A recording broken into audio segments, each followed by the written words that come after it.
Elizabeth Johnson was right.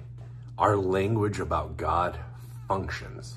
In her book, Quest for the Living God, she talks about the implications and applications of how we conceptualize and talk about God in our divine language, in our theology. This has never been more apparent to me than today. I'm doing two Advent devotionals at the same time. One is for this series that we're doing, for such a time as this. I'm enjoying this. And the other is for my congregation. It's called Shadow and Light, A Journey into Advent by Tish Oxenreiter. And both of them today quoted Dietrich Bonhoeffer. So that's always interesting, just, when something lines up like that. But both of the quotes talk about God in a very specific way. So this nature of God, but also I would say our conception of power, functions. And I'm seeing it in our political discourse, in our economy, the debates around economic stuff, in our denominational, congregational setups. It's so many, how our families are organized or dysfunctional. It's so many levels how we conceptualize of power functions. Like, what do you think power is? Is it influence? Is it persuasion? Is it force? These conceptions have concrete implications and change the realities on how we participate and interpret the world around us. Let me give you the background on this. So a couple weeks ago at Sunday school, we were talking about white Christian nationalism. I happened to go to a thing a couple months before that where somebody who knows the inside out, sort of a behind the scenes person, was talking about the influences for white Christian nationalism. And just as a throwaway line, as this person's time was coming to an end, said, if you don't know about tulip Calvinism, you should look into it. I was one of two clergy in the room, and I was like, I wonder how people heard that. I wonder what they thought of that.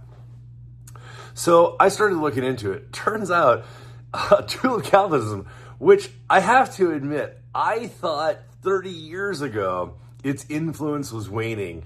I can't believe it has returned, and also returned in a very specific and influential way to be the theological propane fueling white Christian nationalism. So anyway, it has been odd to delve back into that whole debate / controversy. So I was presenting to my Sunday school class the 5 points of tulip Calvinism. And one of the things I love about, I preach without notes, and in my presentations, I'm very open. It's conversational, so it can go many different directions. And one of the things is, you're never really prepared for there's always going to be something you could not have guessed was going to come up. So this week, we take a side route through Scottish Presbyterianism, and I talk about Duns Scotus and, in these Enlightenment ideas. And so voluntarism comes up. So if you're unfamiliar with this concept, stick with me, because you might think, God, man, this guy gets really nerdy. But here's the thing. If you watch the news or pay attention to politics at all, you'll want to know what this is, because it functions, okay? So there's this old concept that good, let's frame it this way, good isn't an external category, and then God does things because they're good. In voluntarism, it works entirely different, that goodness comes from the person of God. So what God does is good. And you might think that's subtle, and obviously I'm oversimplifying it for this video. But there are implications to this thing. It functions because it hangs around in history and it pops up in odd places. People who are persuaded by such concepts latch on to certain Bible verses like God causes all things to work together for the good of those who love God and are called according to his purposes, right? And which is, by the way, a very bad reading of that passage. We can talk about that some other time. But they end up saying things at funerals and in hospital rooms and at kitchen tables over the holidays. Things like God is in control, or God's ways are higher than our ways, or, we just need to have faith. Those things function. They get something done. And so I started this by saying the way we think about and talk about God matters because something is getting itself done in the way that we do that. It has concrete consequences. I'll give you a couple examples that came up. If a child gets sick and somebody says, we just need to have faith, like God is in control.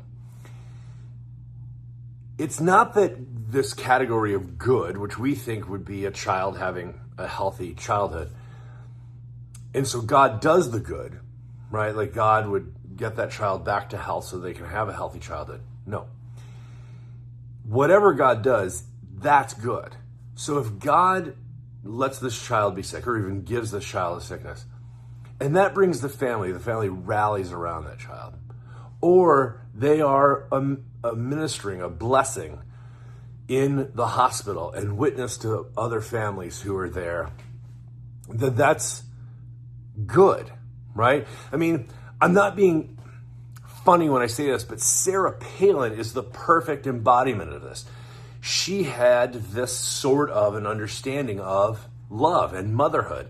And she would say, like, whether it was pit bull analogies or grizzly bear analogies, like a mama bear loves her children so much that if you mess with the children and she rips your face off, that's not too different. Like, oh, one day she's very loving, and then the next day she's violent and hateful. No, it's the same thing. She did that out of love, right?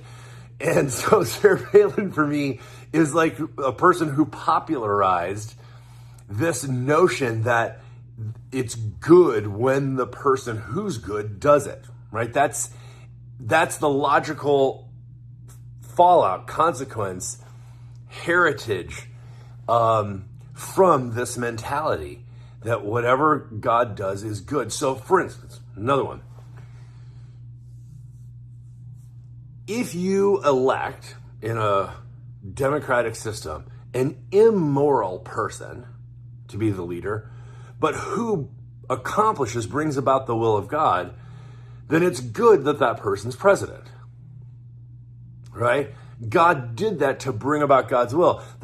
Whether this person is fit for office or a moral exemplar or even a person of faith in God, not the point. Inconsequential. So, back to these Advent devotionals. So both this one that I am reading for this series and the one that I'm reading for my church quote Dietrich Bonhoeffer. And they say things like this. I'll read the quote on page 29 in my book for day 5. I believe that God can and will let good come out of everything, even the greatest evil. For that to happen, God needs human beings who let everything work out for the best. I believe that in every moment of distress, God will give us as much strength to resist as we need.